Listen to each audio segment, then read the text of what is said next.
कैसा हुआ करता था पहले लोगों का रहन सहन, इतिहास में किस तरह शुरू हुआ भारत देश का बुरा वक्त, भारत के खजाने को लूटने में किसका हाथ था और कैसे एक डेवलप देश के इकोनॉमी कुछ ही समय में गिर गई। दोस्तों आज हम बात करेंगे बीते हुए कल की। जी हाँ दोस्तों, आज की हमारी वीडियो में हम बताने वाले हैं सन 1000 AD का भारत का इतिहास, जो कि काफी दिलचस्प रहा। आज के समय और तब के समय में जमीन आसमान का फर्क है। ऐसी बहुत सी चीजें हैं जो आज के वक्त में बिल्कुल बदल चुकी है और लोगों को ये जानने की बड़ी उत्सुकता रहती है कि सालों पहले देश में क्या काम होता था, लोग कैसे रहते थे और अब तक कितना बदलाव हो चुका है। और दोस्तों भविष्य में जाने से पहले हमें इतिहास की जानकारी होनी भी जरूरी होती है। तो चलिए बिना देर किए शुरू करते हैं आज का वीडियो और आपको बताते हैं कि 1000 साल पहले हमारा भारत देश कैसा दिखता था। नंबर 1, ये दौर था राजा महाराजाओं का। इस वक्त के इतिहास को मध्यकालीन इतिहास भी कहा जाता है। इस समय भारत के भिन्न भिन्न राज्यों पर अलग अलग राजाओं का राज चल रहा था। इस बीच काफी बड़े बड़े महारथी राजा पैदा हुए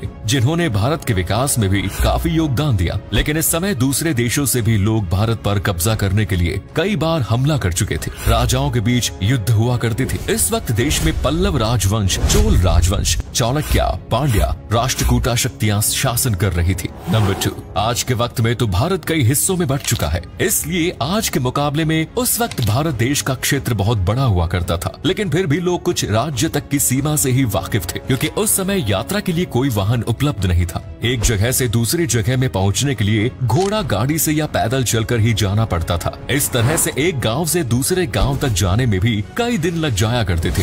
इसलिए अपने राज्य से ज्यादा दूर जाने पर तो लोगों के लिए सब कुछ बदल सा जाता था। लोग अलग राज्य में अलग अलग बोलियां भी बोला करते थे। उस वक्त अपने ही देश के किसी राज्य में जाना किसी विदेश घूमने से कम नहीं था।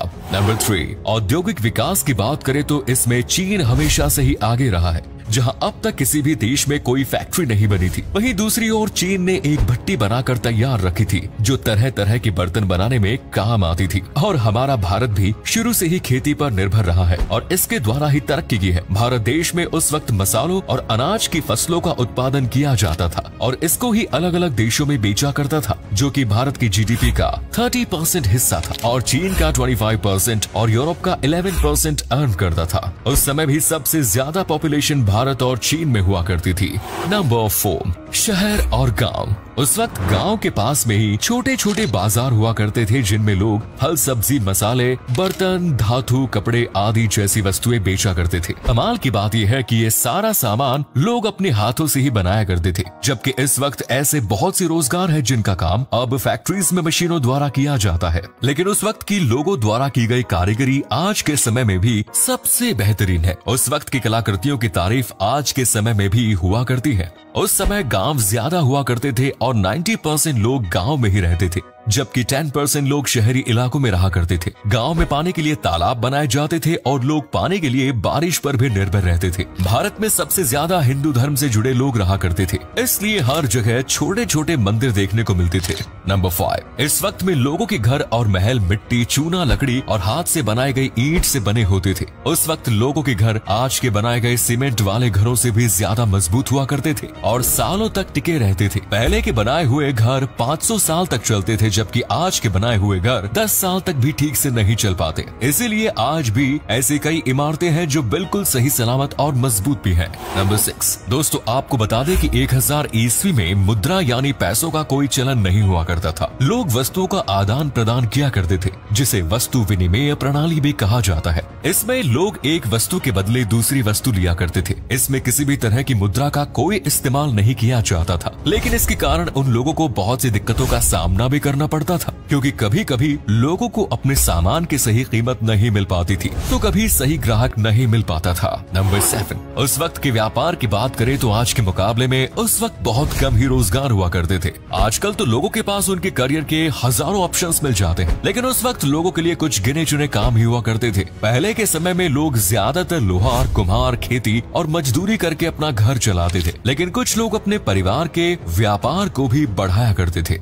यानी जो काम दादा परदादा करते आए हैं उसी काम को आगे बढ़ाया जाता था। और लोगों की शिक्षा के लिए गुरुकुल हुआ करते थे, जहां लोगों को वेदों के बारे में पढ़ाया जाता था और चिकित्सा संबंधी और विज्ञान संबंधी शिक्षा भी दी जाती थी। नंबर 8, दोस्तों आज अगर आपके साथ कोई अन्याय करे तो आप सीधा पुलिस के पास या कोर्ट के पास चले जाते हैं, लेकिन उस वक्त में कोई पुलिस या कोर्ट नहीं हुआ करते। तो सोचिए लोग ऐसे में किसके पास जाया करते होंगे। तो दोस्तों उस समय में प्रजा की रक्षा का काम और उनकी समस्याओं के हल और न्याय दिलाने का काम, इन सब की जिम्मेदारियां राजाओं पर होती थी। लोग अपनी समस्या लेकर राजाओं के पास जाया करते थे। फिर कुछ समय के बाद धीरे धीरे हर गाँव में पंचायतों का निर्माण होने लगा, जहाँ गाँव के योग्य व्यक्ति का समूह लोगों को न्याय दिलाने का काम करता था। और दोस्तों उस वक्त की शादियों की बात करें तो जाहिर सी बात है आज के समय और उस वक्त की शादियों में बेहद अंतर रहा होगा। उस वक्त लोग ज्यादातर अरेंज मैरिज ही करते थे। माता पिता की मर्जी से ही रिश्ते किए जाते थे। लड़के और लड़की का एक दूसरे से मिलना भी नहीं होता था। जो उस वक्त ज्यादा अमीर थे वो शादी में ज्यादा खर्चा करते थे और उस वक्त की शादी को बड़े ही धूमधाम से एक उत्सव की तरह मनाते थे।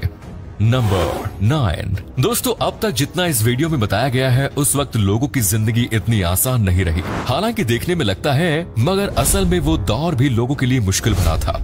न ही लोग ज्यादा पढ़े लिखे होते थे और न ही कोई टेक्नोलॉजी का इस्तेमाल किया जाता था। लोगों को छोटे छोटे कामों के लिए भी बहुत अधिक मेहनत करनी पड़ती थी और उस दौर में राजाओं के बीच काफी भयंकर युद्ध हुआ करते थे, जिसका असर आम जनता पर भी पड़ता था। ये युद्ध अक्सर राजा अपने राज्य को बढ़ाने या बदला लेने के लिए करते थे। और दोस्तों ये वही समय भी था जहाँ एक से बढ़कर एक ऐतिहासिक और शानदार कलाकृति से मंदिरों का निर्माण कराया जाता था। राजा अपने अपने राज्य में ऐसे मंदिर बनवाते थे जिससे लोगों का आना जाना बढ़ता था और राजा को धन लाभ भी होता था। नंबर 10। और दोस्तों ये समय वही था जब महमूद गजनी ने भारत पर अनेकों बार आक्रमण किया और भारत के कई राजाओं को हराकर उनके राज्यों पर कब्जा कर लिया। इतना ही नहीं, भारत का खजाना भी लूट लिया गया, जिसके बाद भारत की इकोनॉमी बुरी तरह से नीचे गिर गई। इतना ही नहीं बल्कि मंदिर और मूर्तियां भी तोड़ दी गई और यहाँ से भारत का बुरा वक्त शुरू हो गया। भारत देश के राजाओं के बीच एकता में कमी रह गई, जिसकी वजह से भारत से आए मुगलों